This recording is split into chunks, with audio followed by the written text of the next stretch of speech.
승훈이는 불알 친구의 부인에게 고뇌 아니게 곡수를 하게 될 줄 정말 몰랐다. 요즘 승훈이와 친구 종서 사이에 무슨 일이 일어났는지 써리모에게 제보하겠다. 좋아요.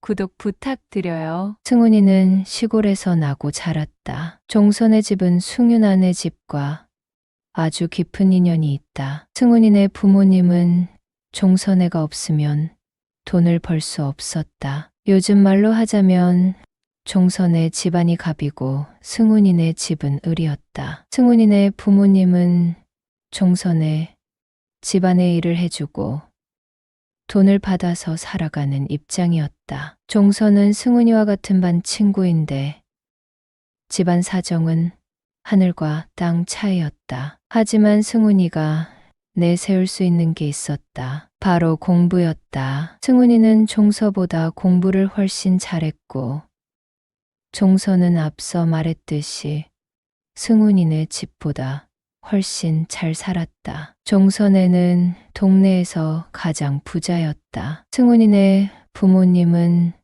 종선에 집 일을 해서 먹고 살았고 승훈이는 종서의 부유한 배경이 너무 부러웠다. 먹는 것, 입는 것 하다 못해 필기도구부터 종서가 쓰는 것과 승훈이가 쓰는 것은 질적으로 아주 큰 차이가 있었다. 부모님 세대야 바꿀 수 없지만 승훈이는 종서를 이겨서 우리 부모님 같이 살지 않으리라 다짐했다. 그러기 위해 공부에 매진했다. 자습서와 문제집이 해지도록 공부했고 승훈이는 나름 좋은 대학에 입학할 수 있었다. 승훈이 부모님은 여전히 능력이 없었다. 그래서 승훈이 실력으로 더 좋은 대학에 갈 수 있었지만 장학금을 받을 수 있는 대학으로 한 단계 낮춰서 지원했다. 돌이켜 생각해보면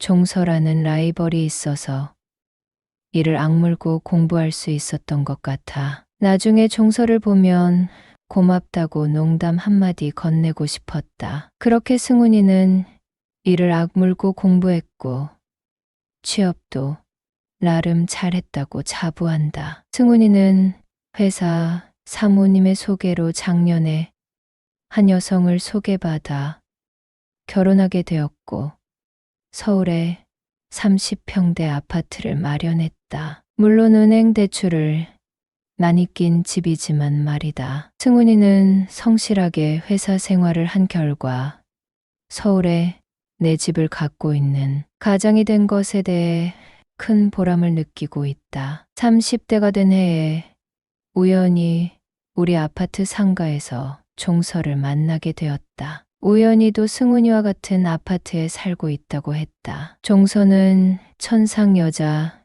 이미지를 보이는 아름답고 순한 타입의 여자와 결혼했다. 물론 승훈이도 승훈이를 오빠라고 부르며 애교 있고 생활력 강한 와이프를 무척 사랑하고 있다. 종서는 학창 시절의 절친이었는데 연락이 끊겼다가 같은 아파트에 사는 것도 인연이니 주말에 부부 동반으로 식사할 것을 제안했고 약속 장소로 나갔다. 종서의 와이프는 얼굴은 두말하면 잔소리였고 몸매도 꽤 날씬하고 키도 컸다. 종서는 다 갖춘 와이프를 만난 것에 자부심을 느끼고 있는 표정이었다. 솔직히 말하자면 종서 와이프가 조금 더 예쁜 건 사실이었다. 와이프에게 미안하지만 종서 와이프를 보니 심장이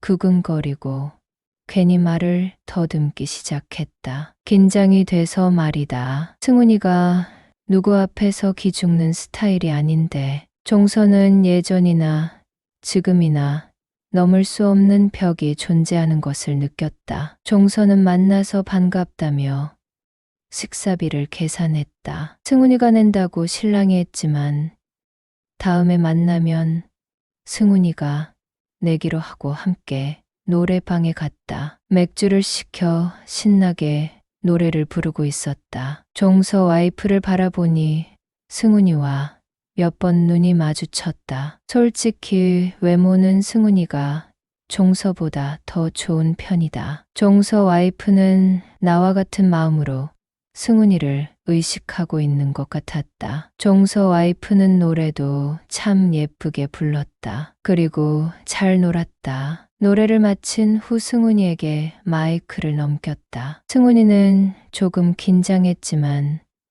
승훈이고 자주 부르던 18번을 불렀다. 맥주를 많이 마신 관계로 화장실이 급해진 종서.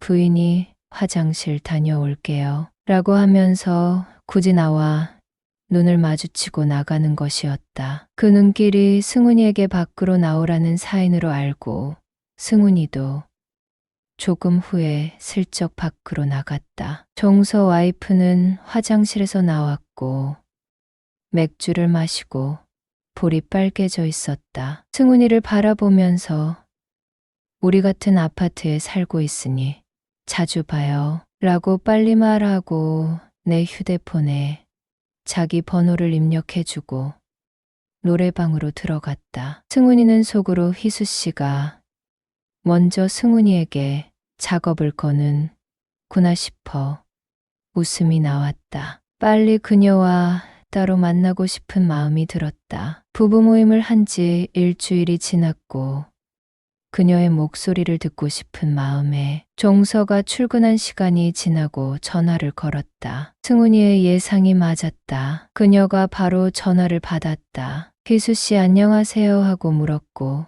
그녀는 네, 승훈 씨 맞죠? 우리 종서 씨 친구라고 했다. 여러분은 써리모의 영상을 재미있게 듣고 계십니다.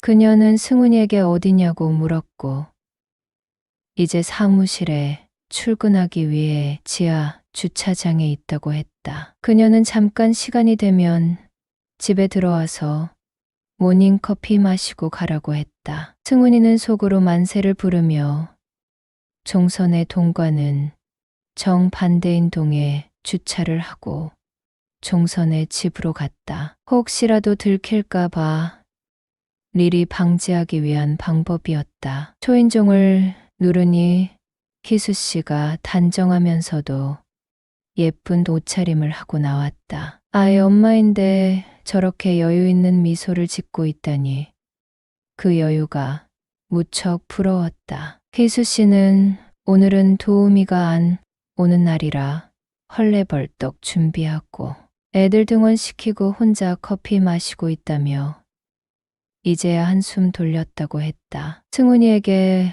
언제 결혼했냐고 물었고 작년에 결혼한 풋풋한 신혼부부라고 말했다. 승훈이는 희수 씨에게 궁금한 게 있다고 했다. 노래방에서 날 왜 지목했죠?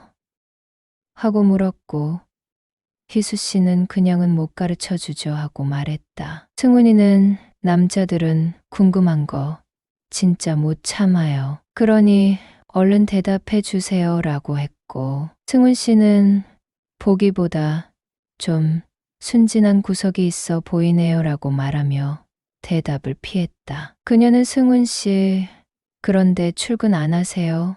하고 물었고 승훈이는 오전에 병원 갔다가 출근한다고 전화하고 올라오는 참이에요 라고 했다. 희수 씨는 어디 아파 보이지도 않는데 병원 간다고 거짓말하고 지금 나랑 커피 마시는 거예요.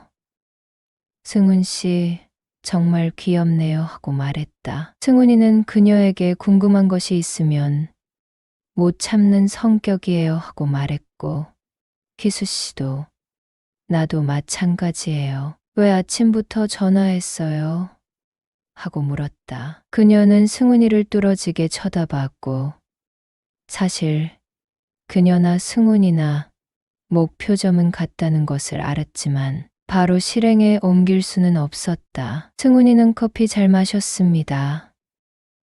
이만 가보겠습니다 라고 말하고 자리에서 일어났다. 그녀는 아침에 남편이 바빠서 그냥 갔는데 과일청 뚜껑이 안 열린다고 하면서 좀 도와줄 수 있냐고 물었다. 승훈이는 흔쾌히 도와준다고 했다. 남자는 원래 힘밖에 없어요. 라고 말하면서 웃자 그녀는 과일청을 가지고 왔고 식탁에 내려놓다가 그만 미끄러져서 내 손에 유리병이 떨어지고 말았다. 희수 씨는 너무 미안하다며 내 손을 잡았고 호하고 불어줬다. 승훈이는 괜찮다며 뚜껑을 열어줬다. 남자는 역시 힘이라며 기뻐했다. 그런 희수 씨가 너무 예쁘다는 생각이 들었다. 승훈이는 희수 씨에게 이렇게 말했다. 희수 씨 마음은 모르겠지만 승훈이는 전에 희수 씨를 보자마자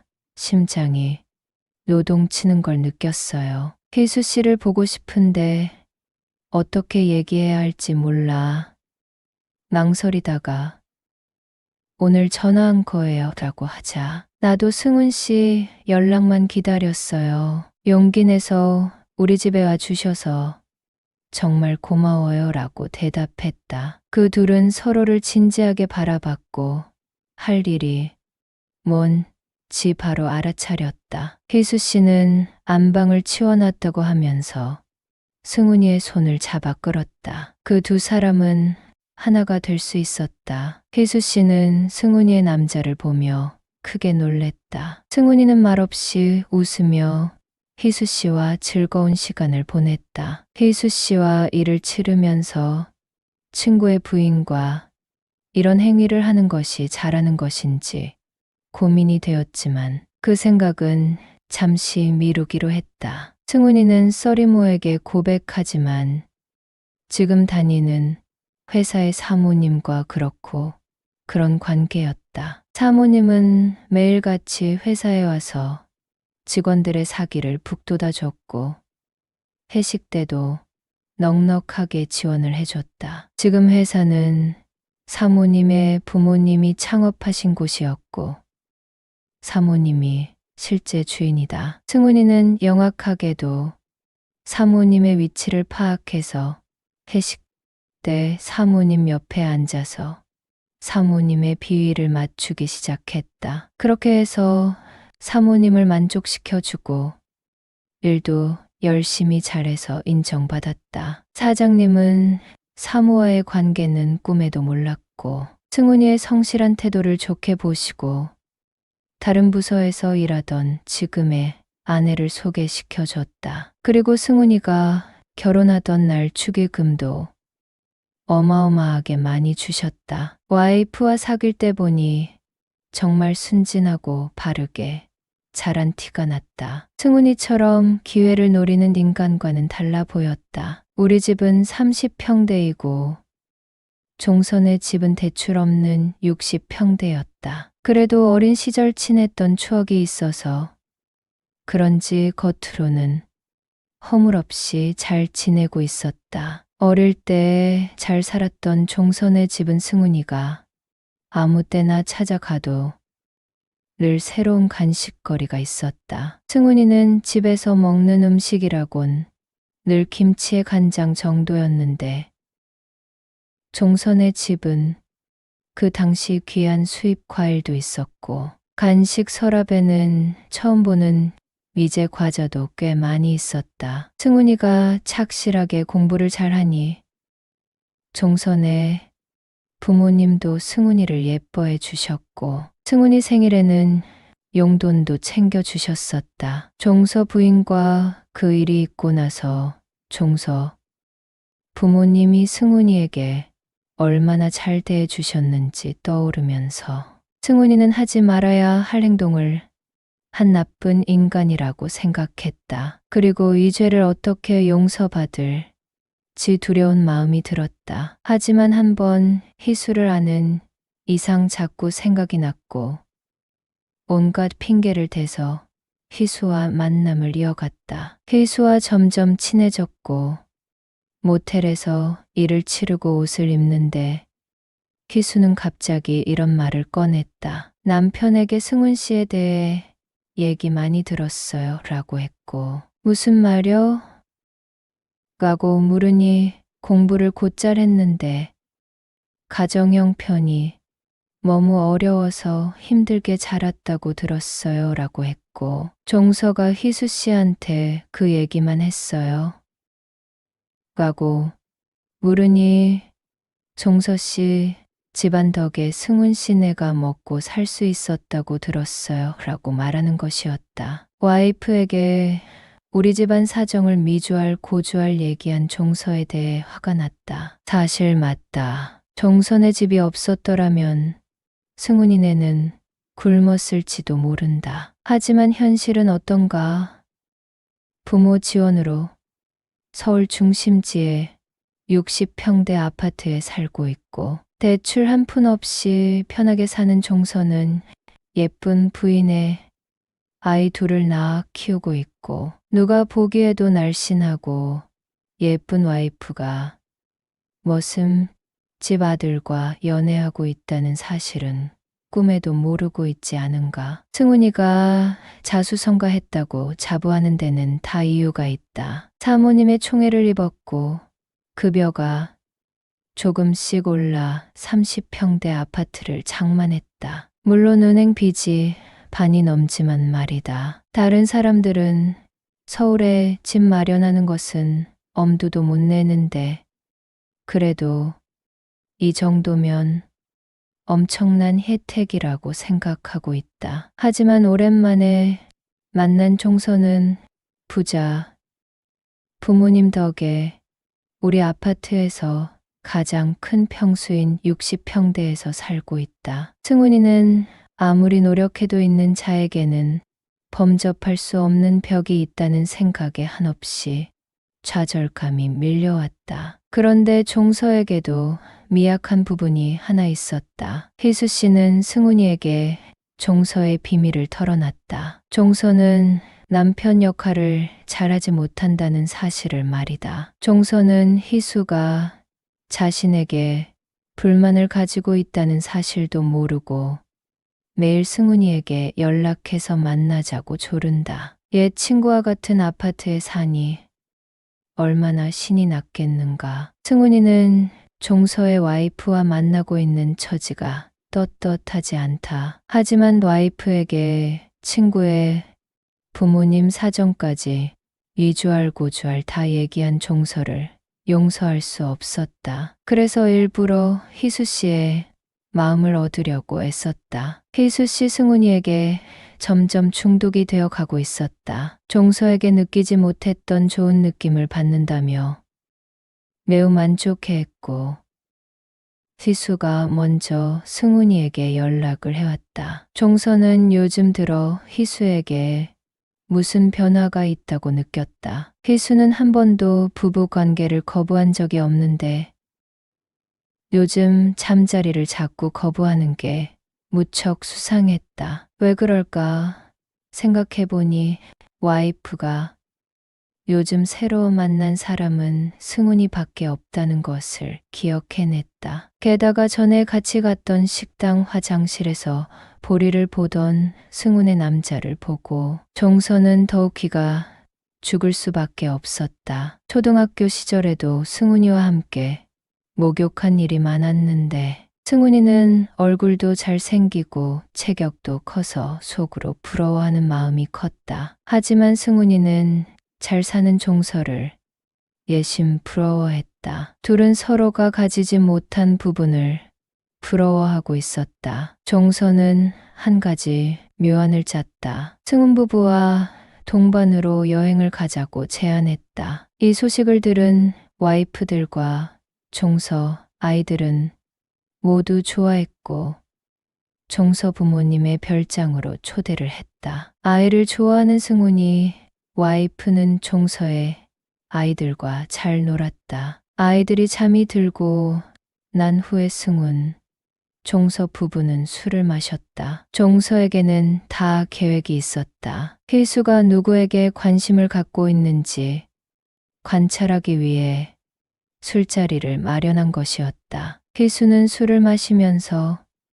흑기사를 요청했고 술을 잘 마시는 승훈이 자진해서 희수를 도왔다. 그런 모습을 지켜보던 종서는 역시 너희들이 그런 사이구나 하고 감을 잡았지만 애써 태연한 척했다. 종서는 승훈이를 반짝이는 눈빛으로 바라보는 희수의 표정을 보고 저 두 사람이 만나고 있다는 것을 확신했다. 하지만 종서는 자신의 행복한 가정, 현재 가진 부와 명예를 지키고 싶었다. 종서는 여행을 마치고 집에 돌아와 희수의 마음을 얻으려고 많은 노력을 했다. 비뇨기과에서 상담도 해보고 남자에게 좋다는 식품들을 많이 먹어봤다. 그랬지만 희수의 반응은 차가울 뿐이었다. 하지만 어쩌겠는가. 희수는 아이들의 엄마인 것을. 종서는 희수 휴대폰에서 종서의 번호를 찾아냈다. 종서의 전화번호를 눌러보니 여자 이름으로 저장이 되어 있었다. 떨리는 손으로 종서의 전화번호를 지웠다. 그리고 안방과 거실에 CCTV를 몰래 설치했다. 그 후로도 희수는 눈치도 못 채고 승훈과 집에서 노닥거렸다. 분노가 쌓였지만 어쩔 수 없다고 생각했다. 신은 공평하다는 것을 새삼 느꼈다. 적어도 희수가 밤에 나가지 않고 아이들을 챙기는 것만으로도 감사해하며 살기로 결심했다.